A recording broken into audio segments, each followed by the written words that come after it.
Monday branch. Hindi nyo. Muso ng kabayo. Sa inyo, ano hindi nyo? Tenga. Tenga, sa inyo? Whiskers. Paano natin malalaman yung Tagalog? Ano Tagalog? Ano Tagalog ng whiskers? Bigote. Bigote? Bigote. Yung mga ano? Kailangan ba Tagalog? Paano namin malalaman Beta yung Tagalog. kasahan namin? Hindi, sandali lang. Ay, susunod na instruction. May natin ba? Ano Tagalog na whiskers? Huwag na lang mo na. Gusto nyo pumili ng iba pa? Balahibo. Balahibo. Balahibo ng pusa. Ayan. Okay, next. Ang next instruction. Buntot ng kambing, buntot ng kambing, buntot ng kambing sa kaning puso ng kabayo. Puso ng kabayo. Papasok nyo yun. Dapat, nasa inyo yan kung sino yung gusto nyong pasahan. So pag binasahan na attentive sila, gano'n? Attentive, the same time may action. So, ating isa yung muso. Yun yung kayo ko sa muso na kabayo. Yes. Sample, sample. Hanggang sabay kayo, group sa inyo. Okay? So, ganun. Pagkabuntot ng kambing, buntot ng kambing, ika-action nyo yung buntot. Okay, Kuya Joy. Okay, sample. Okay. Akala ko ba okay kayo, Joy? Ano na tayo ha? Moderate natin mamaya. Mas mabilis mas maganda. Ilang pa bang ganyan? Ay, I-action na okay, tatlo. Ano yung pangapat? Ipapasa nyo kung kaninong bet, kung kanino yung bet na grupo. Okay, pwede bang dalawa? Ito at yung pass. Hindi, bet sila siya. Pakinggan natin yung Papasa yan. Oo, basta. So, sample, sample. Okay, sige. 1, 2, 3, go. Buntot ng kambing. Buntot ng kambing. Buntot ng kambing sa... Balahibo ng usa. Balahibo ng pusa. Balahibo ng pusa. Balahibo ng pusa sa... tenga ng aso! Tenga ng aso. Tenga ng aso. Tenga ng aso sa... Puso ng kabayo! Muso ng kabayo. Muso ng kabayo. Muso ng kabayo. Balahibo ng pusa. Balahibo ng pusa sa buntot ng kambing! Buntot ng kambing. Buntot ng kambing. Buntot ng kambing sa balahibo ng This time, dapat mas mabilis, mas masaya. Pwede balik. Pwede balik. Dapat mabilis. Dapat mas mabilis, ha? Okay. Ready? Ready? Ready and read. Ito, kayo na mauna. Okay, 1, 2. Dapat mas mabilis, mas maganda. Mas masaya. Ha? Okay na gano, kayo daw mauna. Okay. Starts.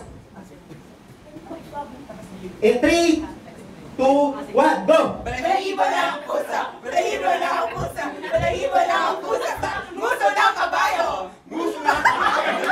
Muso ng kabayo.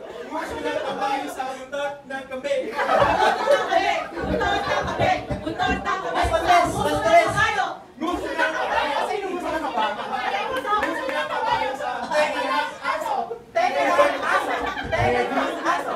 Tenga ng aso sa muso ng kabayo! Muso ng kabayo. Muso ng kabayo sa... Balahibo ng pusa. Balahibo! Pusa! Balahibo ng pusa! Balahibo ng pusa sa buntot ng kambing! Bilisan! Buntot ng kambing! Buntot ng kambing sa muso ng kabayo. Muso ng kabayo! Muso ng kabayo! Muso ng kabayo sa tenga ng aso. Tenga ng aso! Tenga ng aso! Tenga ng aso sa balahibo ng pusa! Balahibo ng pusa! Balahibo ng pusa! Balahibo ng pusa sa tenga ng aso! Tenga ng aso! Tenga ng aso! Tenga ng aso sa buntot ng kambing! Buntot ng kambing! Buntot ng kambing. Buntot ng kambing sa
agent, siya yung nangungusap. Sabi ko naman, baliktad eh.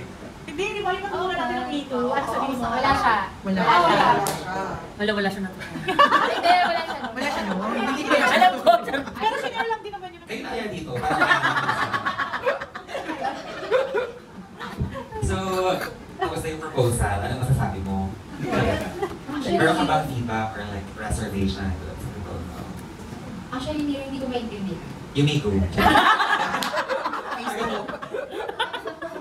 Hindi ko maintindihan kasi parang tingin ko hindi pa siya, since hindi ko maintindihan, tingin ko hindi ako makapag-decide kung gusto ko ba siyang i-go or hindi. Yung paggawa ng policies ko. Yumiko. Which part? Siguro yung kasi may mga nalilinig ako about dun sa dapat hindi pinagsasama yung insurance and investment, yung dapat ilagay sa kung insurance lang yung traditional na nakunin mo, tapos invest it to others. Yun kasi yung parang nabasa ko na dapat sa'yo ng BUN. Saan mo naman sa'yo? Sa Ang internet. feeling ko tingin-tingin mo ngayon. Oo. Hindi ko hindi ako perfect dito kasi feeling ko magaling ako mag-explain ng importance. Kaya I have never have I ever na-experience yung ganyang objection kasi na-explain ko na maayos eh. Bibig siguro sa inyo. Yun na yung objection. Sige na nga. Kaya Pero first kasi, time mo. ba't yung maintindihan? Maybe it's a new problem. Hindi ba kayo ng objection? Hindi naman talaga maintindihan. Oo, kasi parang feeling ko magaling ako mag-explain eh. Sinasabi mo na nagbabasa ka. Sure? Hindi ko na alam. Sige, parang muna natin sa Thank you, di ba? May report kayo. Napaka-perfect yung kasi. Oo, kasi parang Alam mo baka matalino lang din yung Action? Hello, Miss Diane. Kamusta ka? Uy, bakit Miss Client naman? Mrs. Okay. Yang ka ba yan? Anong roleplay? Go. Hello, ay, after na to ng ano, di ba? Oo. Closing na. Ayan. Miss Client, meron ka bang other questions regarding sa policy or sa proposal na in-offer ko sa'yo? Oo. Actually, Niro, Nico. Ikaw pa din. Para sa M, actually, Nico, parang pinag-iisipan ko na hindi mo na kumuha ng policy. Kasi tingin ko, hindi pa siya timing para sa current na finances namin. Okay, next. Okay, next po. Pwede ba tanong bakit? Paano pa yung nag-hold back sa'yo? Katulad nga lang na-explain ko, last time sa'yo, actually, yun sa presentation natin, medyo marami pa yung cash out namin this year. So, may planning next year na ako. Okay. Pero, other than that, wala ka naman po under protection kayo na lang. Yung mga insurance policy, ito yung first na policy mo. Oo, ito yung first policy. Okay. So, ano po kasi, nakinakabahan ako.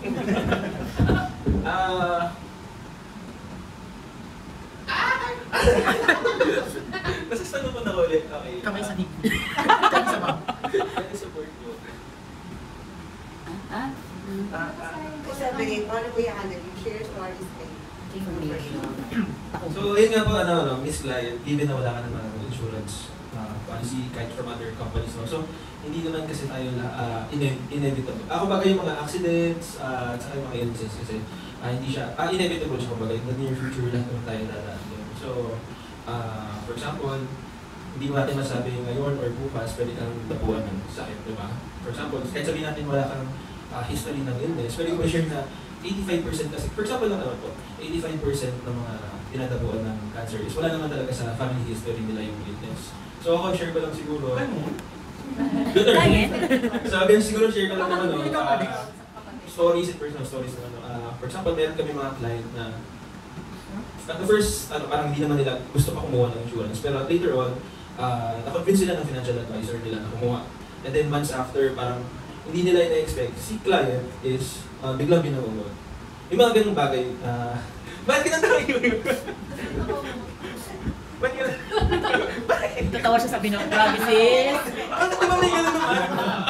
Kasi dapat yung salita, binangungot. Yung sa'yo, hindi mo sure kung bina or ano. Napangungot. Wala kayo isa. Oo.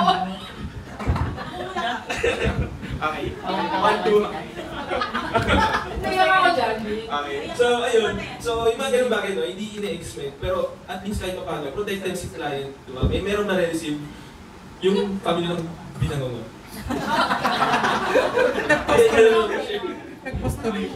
Galing, palakpakan naman natin siya. Magkakaroon natin si Nico. Sige, kayo, ano masasabi niyo sa pinagduduhan ni Nico? Kanagiya sa akin for an appointment. Kasi, I mean, if you're really not interested and you don't find it urgent to get an insurance, hindi ka makikipag-appointment. So, pwedeng yun yung balikan na ano.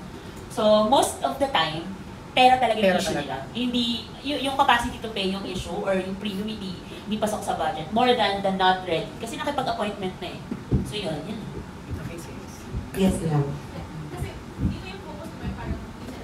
Na yan, kasi pag kumukuha ako, yung mga advisor, wala na eh. Pag bumabalik ako ng bangko, pag naghahanap ako ng mag-withdraw ko sa policy ko, wala akong makita, resign na daw yung mga agents, no? So ayoko na ng mga ganyan kasi ang hirap na nilapin. So, yun. Well, Mr. Ardina, naiintindihan ka naman yung mga aga-aga mo, no? Dahil nga ayaw mo lang muna dun sa mga ng scenario. But just to let you know, meron kasi rin akong goal dito sa company namin. So, binabala ko na talaga na sumamba na mag-manager na siya. At in the future din, gusto ko rin na magtayo ako ng sarili kong branch dito sa company. So, with that said, ito na yung pinaka-commitment ko kapag umuha ka sa akin ng commitment. So, ibig sabihin, since lifetime ko na siyang trabaho, hindi ako basta-basta lang nawawala dito. So, yun na siya. Yan din yung sabi sa amin yung last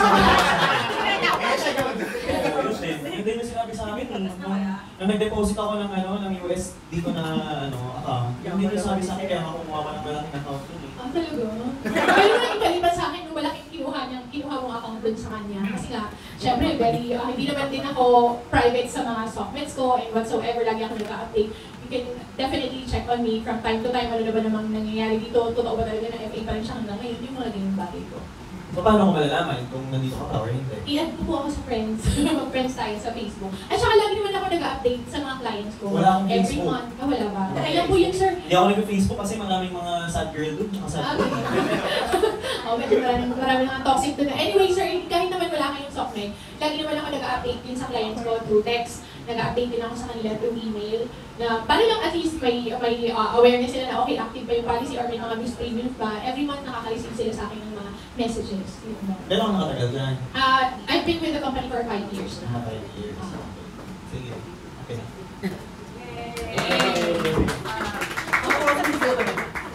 Para kayong mag-guys. Siguro ako guys, ano ko doon, siguro if I would be handling that objection. So thank you June, no? And thank you Hannah.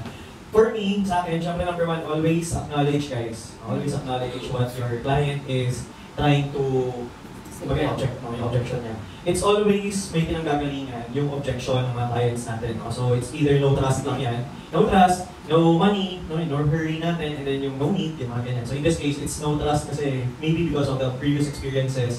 So what you can do maybe is, if I'm going to handle that, or kung ako man yan, sabi ko, sir, I'm very sorry about what happened previously, and I understand if you're feeling that way, no? And I had a lot of clients who had the same experience with you, and I'm very sorry for that. Siyempre, iba-iba rin naman po yung mga financial advisors. But one thing's for sure that I could say to you, if I will be your financial advisor, in fact, right now, I'm building my team, and I'm looking forward at this career as my retirement. Sobrang happy ko dito sa career na ito, na talagang ito yung nakikita kong pagsaservisyon ko yung mga clients ko in the future.